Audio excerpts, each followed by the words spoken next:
Okay. Oh, week 7 na agad tayo. Bakit? Kasi, bilis natin ha. Week 3, week 7. Well, mamaya papakita ko yung syllabus. Dapat nandiyan yung syllabus. Bakit week 7? Kasi ako muna mauna sa week 7. Ang topic natin is challenges in governance. Siguro naman, tong subject na to, hindi naman to about governance per se. Okay? Hindi naman yun ang major natin. So, I'm assuming and I trust na may good grasp na kayo. Ano bang itsura ng governance? Proceed na agad tayo with challenges. Tapos, yung mga weeks 1, 2, 3, 4, 5, 6, kayo bahala. Okay? Okay ba yun? Online? Tawag dito, kahit online meeting na lang tayo. Okay, sige. So, welcome to week 7. Then back to week 1. Challenge in good governance. In a survey of more than 10,000 organizations, okay, meta-analysis daw, according to them, the most common challenges in good governance, of course, good governance, number 1 is leadership. Kung hindi magaling ang leader, kung hindi maayos ang leader, everything else fails. Kumbaga sa ahas, kung ang ulo ng ahas ay hindi maayos, yung buong katawan, hindi rin maayos. So that's according to them. Responsibility, meaning na sino ba dapat gumawa ng ganyan, ganito, ganyan, hindi na de-delegate properly. Or kung nabigyan ka ng responsibility na dapat gawin, hindi mo nagagawa. Transparency, kung nagawa mo ba, hindi, sinabi mo ba, or so. Kung nag-report ka ba ng tama, may dagdag ba, may bawas ba. So that's another challenge. Trust, alam niyo na ko ng trust, maghugot ako, huwag na lang. And participation. So kahit maganda ang leadership, maganda ang governance, as long as wala nagpa-participate, wala rin. Alright? So yun yung mga challenges na nangyari. So focus muna tayo sa leadership. The challenge of leadership. Weak leadership skills. Familiar ba kayo sa mga leadership theories? Na-encounter nyo na ba yun? Authoritarian, democratic, trade lead. Naalala nyo yung mga ganon? So, I'm sure na pag-uusapan nyo yun pagdating sa leadership styles. Pero, when you talk about leadership skills, some people are put in a position to lead, pero hindi sila competent of leading. Now, is that a failure of the person or maybe a failure of the system? Who knows? But you have to know that if you are to lead, you should delineate what does managing and leading look like. Managing is the science of, naalala niyo, management.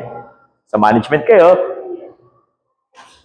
just planning, organizing, ano pa? Planning, organizing, controlling, 4 functions of management in leadership. Organizing, kasi ako nakakalimutan ko na rin eh. Planning, organizing, controlling, hiring, staffing also is hiring. Anyway, that's it. Leadership naman, yun yung to manage. Let's just say, managing is more of a how to do it. Leading on the other hand is why to do it, why we should do it. Leading on the other hand is the art. Okay? So kung mahina ka naman in both, mahina ka sa manager, mahina ka as a leader, definitely something will fail. I don't know ba't nandun yung leader in the first position. Maybe popular lang ba? We have that. People na popular lang naman, pero given the chance to lead, hindi sila makapag-lead, di ba? So it also happens. Authoritarian tendencies, pag nasa leadership na, naging kurakot na, alam niyo na yun, na masyadong abuse of power. It does happen. Ethical failures. When you say ethical failures, na babalik na tayo dun sa mga corrupt moves, dagdag bawas sa madaling salita, and if those boil down, if those happen, it's a challenge in leadership. Oh yeah, sinas ko na pala to. Okay, he who has never learned to obey cannot be a good commander. So, good leaders are also good followers. Yeah. Bakit?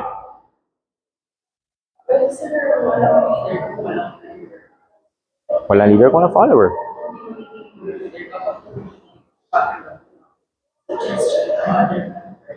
Tama, exactly. Most good leaders came from the bottom, from being a follower.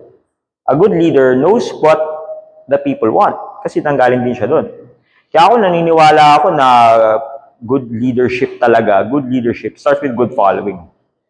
If you want to be a good leader, you have to be a good follower, vice versa. Now, if you want to be a good follower, you also have to be a good leader of yourself. Palalim tong kurso na to Yung ano na to yung psychology na to Right, so yun na nga, one of the challenges. Next one is responsibility challenges. Avoidance of accountability. Pag nabigyan ka ng responsibility, it's either you're not making it on time, you are delaying, or basically not doing it. That's a challenge. Uneven delegation. Isa mas maraming trabaho binibigay sa'yo, mas onti ang binibigay nila. Lack of commitment. Nabigyan ka ng responsibility, you're not giving your all. You're giving your half. Your half, anong ginawa? Half semicircle. Yun, ganun ang binibigay mo. Okay. Right. So, sabi nga nila, no snowflake in an avalanche ever feels responsible. Lalim ba? Hindi nyo quote. Sige, observe nyo. No snowflake in an avalanche ever feels responsible. Sa madaling salita, pag lahat tayo, iisa lang ang mindset natin, minsan nakakalimutan natin kung anong ethical. Alam niyo yung mob mentality? Mob. Crab, pwede rin. Mob mentality. Yeah, exactly. Na magkakaroon ng tawag dito, yung nawawala yung the-individual. Parang ganun. When you get involved with a mob in a group na sobrang enmesh na kayo, talagang solid na talaga yung grouping nyo, minsan nakakalimutan mo na yung values mo Minsan nakakalimutan mo na sarili mo And it takes awareness for you to be able to remember, ay, teka, parang mali ata ito Minsan nadadala tayo with mob mentality and it does happen. Lalo na kung fired up tayo, kung pagod tayo, kung gutom tayo, galit tayo, makita tayong post sa social media at yun ang lumalabas, hindi natin napapansinan, nagla-like na pala tayo sa ganong klaseng mentality. Right? Mob mentality. So sabi nga na, no snowflake in an avalanche ever feels responsible. It takes a lot of snowflakes to create an avalanche. Okay? But people don't see the snowflakes for the avalanche. Diba? You don't see the trees for the forest. Vice versa. Anyway, transparency challenge. Hidden agendas, definitely. Okay? Insufficient communication. Kasi kung walang delegation, walang usapan, paano magkakaroon ng transparency? Because transparency is showing. Kung walang usapan, walang pakitaan, di wala nangyayaring transparency. Di ba? There is nothing. Complex system, if kailangan kong dumaan sa, kung gusto ko lang ruta AB, anong output mo, at kailangan ko pang daanan dami ko pang kailangan daanan ng sistema, minsan, pagdating na sa akin ng impormasyon, wala na-filter na. Diba? Na-filter na ng maraming tao. Sabi nga, the sunlight is the best disinfectant. Grabe, lalim ng mga natin. Which is true. Transparency is the best cure in any organization. Diba? What's the best cure? Paracetamol. Prevention is the best cure. And how do we prevent something corrupting in an organization? We become transparent. So, sunlight is the best disinfectant. Bago itong maliit na virus na to, maging, maging epidemya ba? Right? Trust. Broken promises. Hugot na ba? Ito na ba? Let's go. Hugot na. Historical failures, perceived biases, and all those things. Di ko na-explain, alam ko naman na nakaka-relate na kayo. Sabi nga nila, trust takes years to build, seconds to break, and forever to repair. Ano yun? Ang tiwala ay parang tsokolate. Natunaw na mukha ng Ayun. Anyway, this is true. There is this thing called recency bias. When you say recency bias, nagkamali ka. When you're trying your best to do the right things. You make one small error, 1 out of 99. Sino? Bakit? Okay. Nagkamali ka na isa, tapos yung nag-iisa na yun na napapansin nila. Di ba? Bakit ba ganun? But we're wired, ganun talaga tayo Ako, kahit iisip ko ganyan Bakit sa 99 na tama na ginawa ko, yung isang mali pa ang tinitingnan ng tao? May hugot na ako. Di ba? Edit ko na lang, wala akong hugot. Pero it's true. Kasi we're wired for survival. Normal lang yun if we are not aware of how we perceive right or wrong, talagang may tendency tayo na tingnan pa natin yung mali. Diba? Bakit ganun? Tingnan mo isang board, ang daming check. Mas napapansin mo yung X. Kasi we're wired like that for our survival. To look at the errors, to look at the dangers, to look at the threats. Tulog na ba to? Hello? Kaya ba? Okay, just like trust. Sa trust naman, ito, makinig ka, trust to eh. Tungkol sa trust to. Sa trust issues. Okay, ganun talaga pagdating sa trust, especially as a leader. You will fall, you will make mistakes, but a good leader must be accountable. Okay? Will they like you? No. Sometimes telling the truth hurts. But telling the truth is, again, transparency, the best prevention for any virus to happen. Participation challenges, stakeholder exclusion, sa madaling salita, may mga grupo na hindi napapasali. Limited public engagement, yung opportunity para mag-join, magsalita, nababawasan. So talagang malabo mag-participate. Cultural barriers. It's a thing. It does happen. Familiar kayo with the in-group, out-group effect? In-group, out-group effect. Okay, so ganito yan. Sa isang grupo, this does happen sa isang grupo, natural na magkaaroon ng division. Sinasadya ko din. Natural talaga yan. And sa bawat division, may grupo na in, may grupo na out. May majority, may minority. It does happen. Alright? Group dynamics yan. Espoused or covert, may nangyayari pa ating separation. Now, it's the job of a good leader to expose na may differentiation. It's the job of a good leader to collaborate. Diba? Pagsamahin. Okay? But it does happen through cultural barriers. Yung pinakamadaling bagay na makikita natin to identify ourselves, it does happen. Babae, lalaki, Bisaya, Tagalog, maitim, maputi. Nangyayari talaga yun. That time, may mga biases tayo eh. Okay? So, yung mga ganyang klaseng cultural barriers, we have to take notice. We have to acknowledge na it's there. And our goal is not to make that as a threat, not to make that as a weakness, but to make that as an opportunity and as a strength. Anong tawag yun? SWOT. Oh, grabe. Good. Pwede na kayo graduate. Naalala niyo yung SWOT. Pagdating niyo sa mga trabaho niyo, yun lang kailangan niyo maalala. SWOT, PESTEL, GAP, joke lang. SWOT analysis. Okay? Alright, so democracy is not a spectator sport. If you are part of a democracy, you have to be proactive. I'm not saying that you go out there at mag-revolution kayo. I'm not saying that you go out there at maging vigilante kayo whatsoever. There is no insignificant contribution kung ang contribution mo naman is for the goodness of your heart. Yun ang paniniwala ko. Yun doon ako naniniwala. Even though that no one sees what you're doing, no one acknowledges, di kayo mabigyan ng thank you, you have to understand that you just did it for a general good. I don't know, maybe someday, yung ginawa mo, chain reaction of things, di ba? May tinulungan ka isang tao na to, dahil sa tulong na binigay mo, tumaas ang motivation niya, naging ganyan siya, ganyan, naayos niya yung pamilya, naayos ang buhay niya. We don't know. Is it impossible? No, it's possible. Okay? Kapag sa government or next government, nalakad din po yung fragmentality, yung democracy, let's say, yung mga Pilipino, na patuloy ba rin sumusupport sa mga bad leaders? Pwede natin tackle yan. Sige.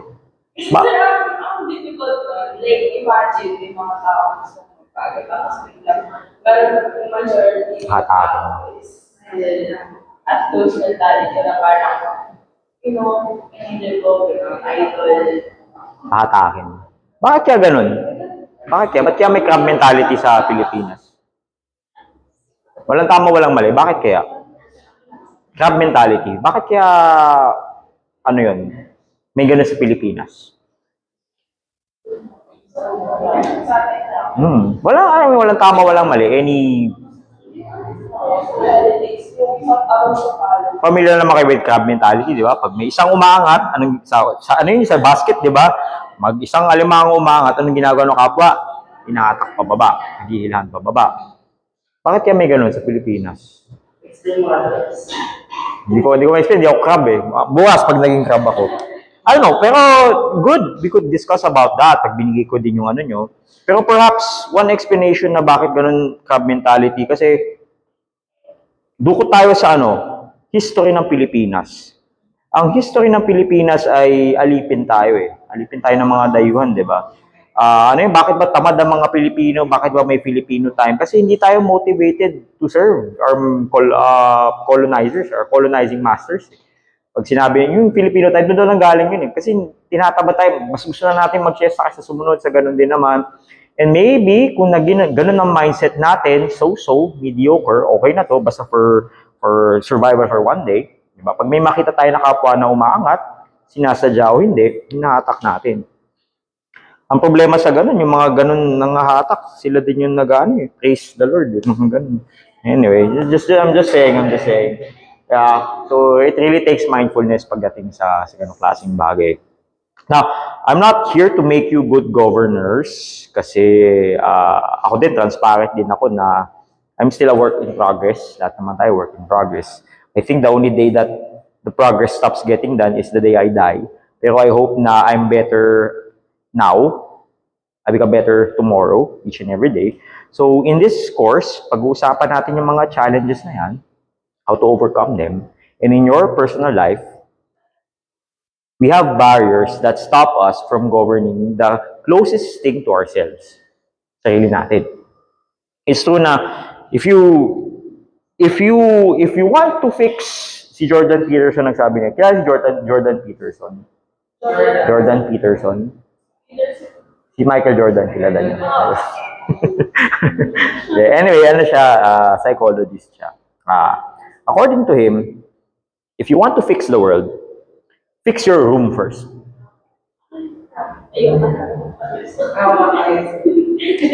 Agree? Ako ay agree.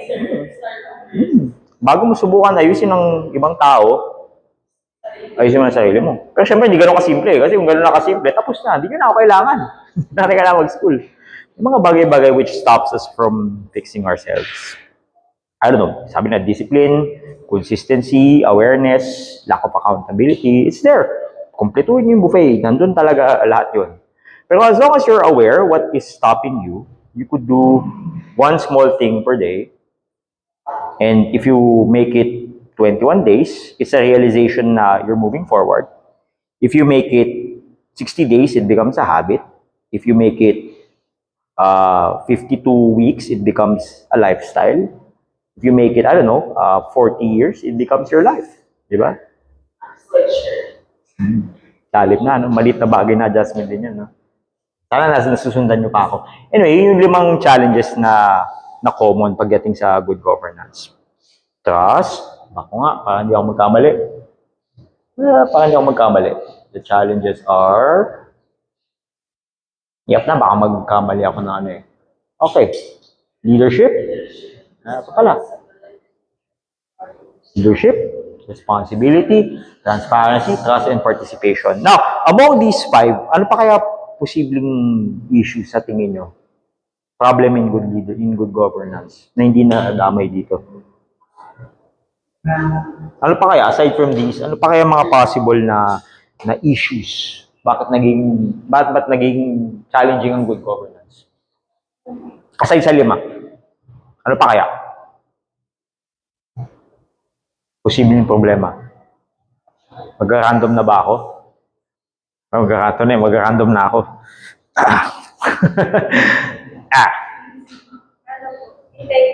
Integrity. Okay. Ano uli ang integrity? Ganda nun. Okay. 1, 2, 3.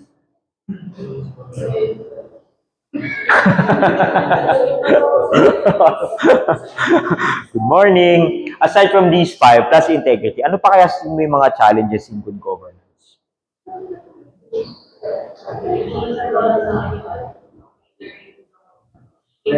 May leadership na eh. Ano?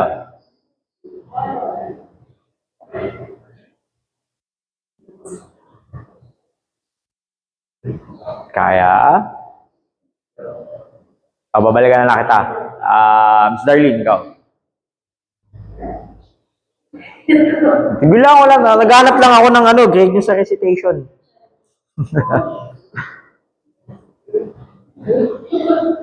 Ano sabi, di ko masabi sa yung parang kung hindi marunong sumunod. Hindi marunong sumunod. Participation, pwede rin. Sadya na hindi sumusunod o hindi nakakaintindi sumunod. Parang participation na. Pero syempre, may iba din naman na sadyang hindi gusto sumunod. May mga tao na hindi alam pa paano sumunod. Okay? Pero good din na yun. Peter, ikaw. Pass ka talaga, oh. Grabe, hard pass ka agad. Okay. Ikaw, Miss Angeline. Teamwork, sir. Teamwork? Okay. Yeah, pwede rin naman. Yeah, teamwork. Kasi it takes, ano yung, Teamwork makes teamwork makes the dream. Wala. Yes, it's true. It's true din naman.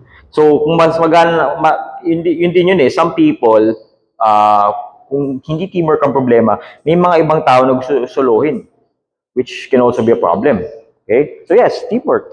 Minsan teamwork di nag-exist in a organization, kaya wala nangyayaring good leadership. Good, kahit gano'ng kagaling ang leader, kung ang followers naman ay hindi sumusunod, wala kang nangyayari. Yes? Dedication. O ba, grabe, dedication. The governments are dedicated to they know their responsibility. Dedication, yes. Let's go. Sir. Systems. Okay, explain. Although, yun nga, part yan ng system. Pero kasi sir, ang hirap siyang pag-ulit. Lalo na, parang coordinate ka. Kasi hindi pwedeng sa leadership 90% ka lang. Kailangan lahat yan meron ka. So, like, nagiging challenge yun. Or, Tama. Kung ang sistema hindi klaro kung ano bang itsura ng leadership, ano bang itsura ng pag-follow, mahirap na. Sabi nga nila kung gagawa ka ng Venn diagram, may followers, may leaders, at may sistema. Kung anong gitna nun, yun ang good leadership. Okay? Systems. Kasi if the system was built to failure, ibig sabihin na may governance, pero ang workload nandun sa followers lang, according to the system, something will break. And kung may workload naman na nakatune lang sa leader, something will also break. Something would lead to corruption, either to abuse, to mistreat, kasi binibigyan mo na mas maraming power ang leader over the followers. So, that's also one good point. So, depende na rin yan sa governance na mangyayari. System does do apply. Ang sa akin ng conservative systems. Educate consistency. Leadership should not be only activism pag malapit ng election. Good ulit. They are permanent as long as kailangan ko ng bayan.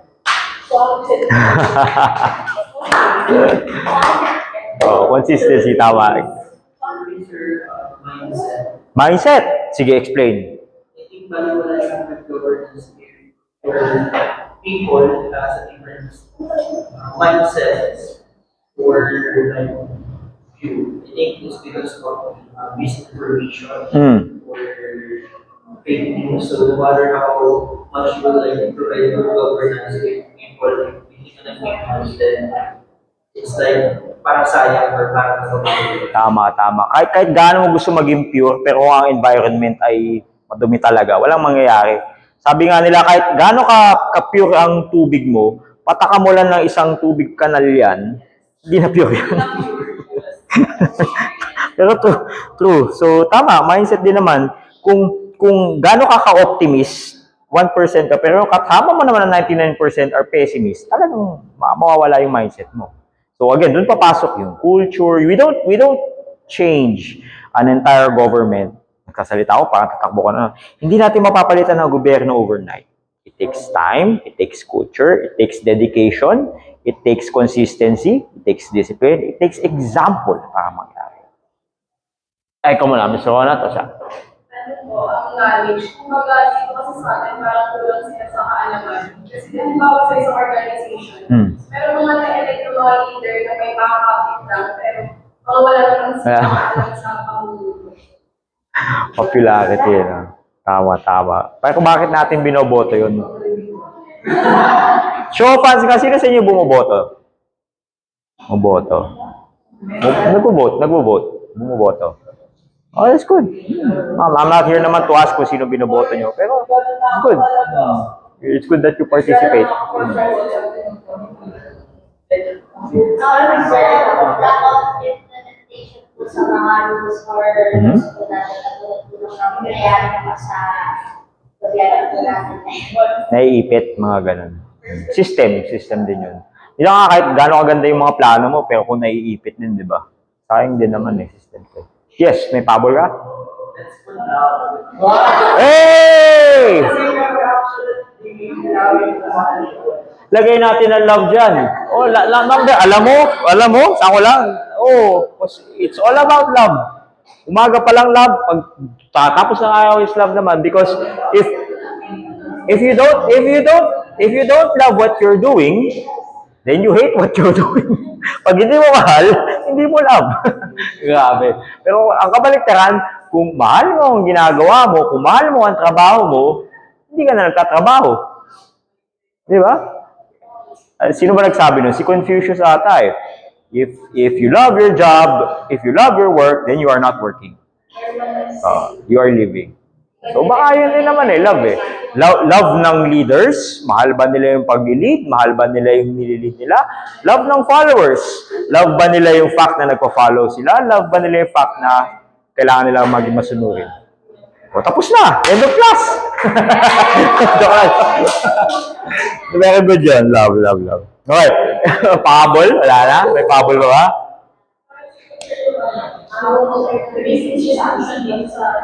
Weak institution.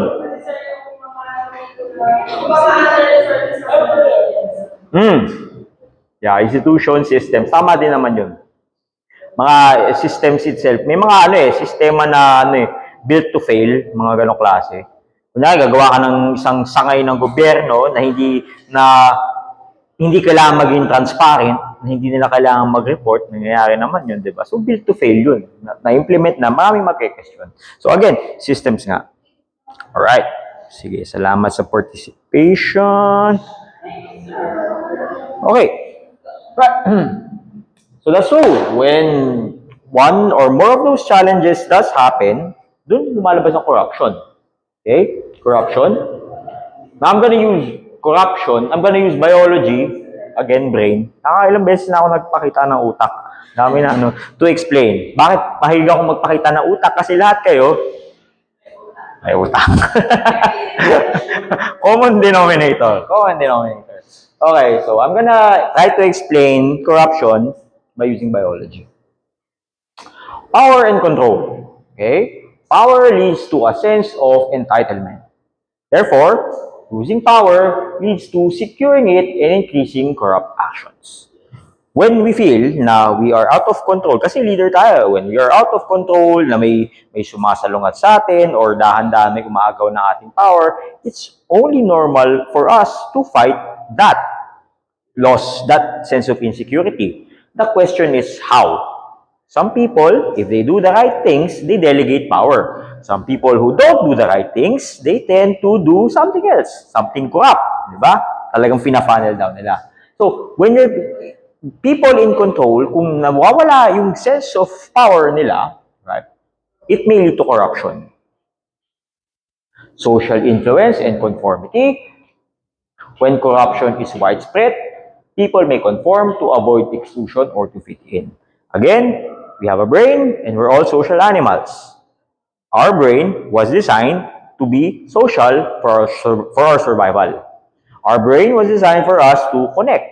Our brain was designed for us to feel secure. So anything na nawawala yung connection and security, na na-outcast tayo, we have this uneasiness to fit in. Diba? Ang problema nga lang, the things that we're trying to fit in are corrupt in some cases. As if we are a circle peg trying to fit in a square hole.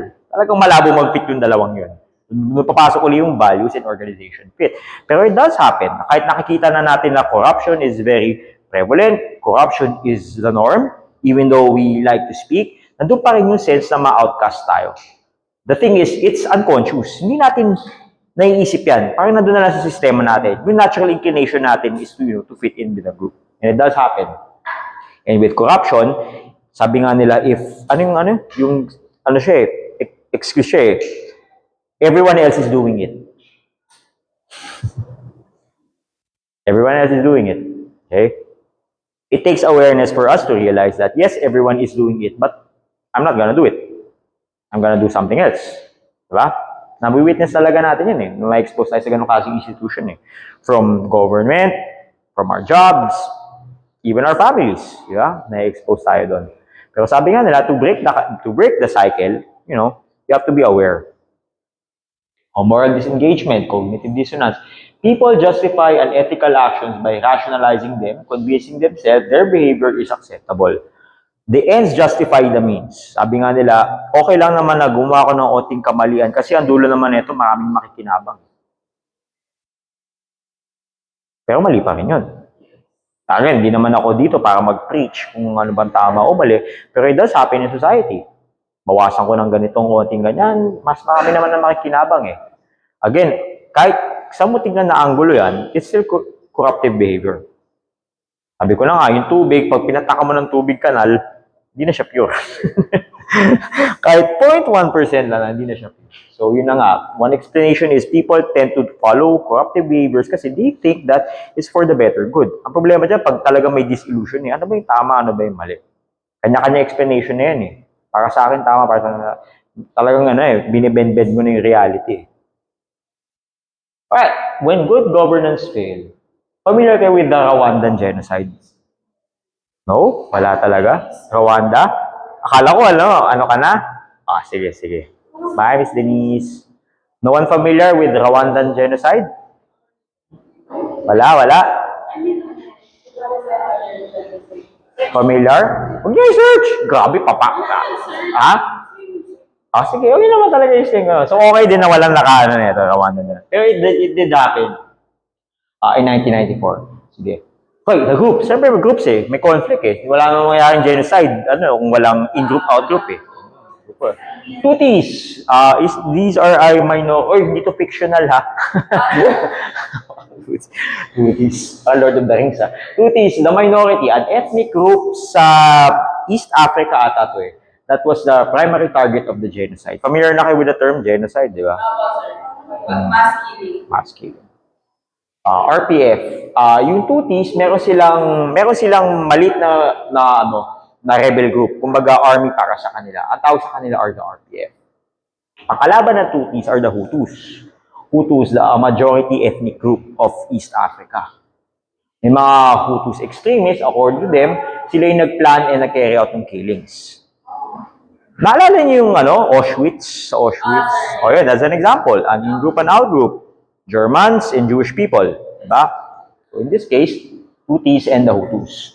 May mga moderate Hutus, sila parang lapakels lang naman, pero sa pagiging lapakels sila, tinawag silang traidor. So pinatay din sila. Yung Interahamwe, sila yung organized Hutu civilian militia. Yung Hutus, kung ang Tutsis may RPF, may sarili silang army, yung Hutus, meron silang extremists, meron din silang Interahamwe. Okay, militia. So, sino mga main characters? Si Habyarimana, okay? Kinolor coordinated ko na lang para alam ko sino magkakasama. Okay? Siya yung Hutu president. But his plane was shot down. Okay? Siya yung presidente ng bansa na yun, pero may bumaril ng kanyang plane. Si Paul Kagame, siya yung leader of the RPF rebels, di ba? Na nag-defend sa RPF nung nagkaroon ng genocide. So yun lang, basta para ma-visualize yung may dalawang grupo, the Tutsis and the Hutus. Siyempre, andyan ang UN, yung UN, wala silang ginawa. Kasi ang jurisdiction lang ng UN could only operate in safe scenarios. Hindi sila military, nor are they paramilitary. They can only operate pag secure na. Siyempre, may nangyayaring Iran, wala silang magawa. So, nandun sila sa area, they could only, help. Kaya nilang gawin sa situation. Foreign powers and peacekeepers who were present but chose not to intervene. So, ano nangyari? Hate speech. Yung presidente, sa mga Hutus, ginamit niya yung radio propaganda to label Tutsis as cockroaches. Tawag naman, mga cockroach daw, ganun din naman. Nadi-desensitize na yung public. Kumbaga sa presidente pa lang, nililabel na niya itong mga grupo na to. Kasi remember, these are ethnic tribes. Ibig sabihin, yung conflict nila, hindi lang to nagsaspan dahil sa politika, nagspan na to sa tatay at tatay at tatay niya at tatay niya. Generational na. Okay? Even in the Philippines, may ganyan sa Mindanao. Diba? Yung mga tribal warfare, yung mga, tawag dito, ancestral killings, it does happen. So, deep-rooted na talaga. Yung presidente nila, tinatawag ng mga cockroaches, yung mga ibang kalahi nila. So, on April 6, 1994, yung aeroplano ng presidente nila was shot down. I don't know kung sino nag-shoot down, pero anyway, it was shot down. And nung na-shoot down yun, they would assume na ang bumaril nito yung mga Tutsis. Okay. So, yung militia, dahil namatay ang presidente nila, they immediately executed moderate officials to remove any voices of peace or resistance. Ano na nangyari? Within 100 days, neighbors and militias killed 800,000 people. So you know what? Ako personally, I'm still shocked bakit itong nangyari na to. I'm not saying na dapat maging popular, pero it's good to be reminded na it did happen in the world. Alam niyo ba yung nangyayari ngayon sa Nigeria? Oh, yung pinapatay yung mga Kristiyano for believing their faith. Okay, anyway, killing does happen. And killing happens because one leader, may interest siya, and another leader have something else. Sabi nga nila, dalawang basic, pag binangga mo, komplikado na. Yun ang nangyayari. So anyway, segue lang naman. That will happen. Iran, all those things. Yes, it does happen. O yun, example din, di ba? Yung Palestine, yung gano'n, di ba? Matagal na yung ano nila. Nasa constitution pa nga nila. I think it is in Israeli constitution na kailangan nilang, correct me if I'm wrong, patayin ng mga Palestinians kasi matagal na nilang kaaway. As in 2000 BC pa before. So what happened? After the 100-day slaughter, UN and foreign powers stayed neutral and withdrew troops, leaving victims unprotected. But finally, July, RPF with Kagame seized the capital, defeated the extremists, and ended the killing by force. So as you could see, the killing happened because two leaders have generational animosity, generational na galit na before. Diba? Two leaders having different backgrounds, having different values, having different insights. Sabi ko na, basic, pag binangga, komplikado, anong nangyari? 800,000 people died. Rwanda rejected revenge in the rule of Kagame, right? Dahil nanalo na sila. And they started reconciliation programs to help survivors and perpetrators, even perpetrators rebuild together. So also in the case, one bad leader could lead to a genocide. One good leader could lead to reconciliation.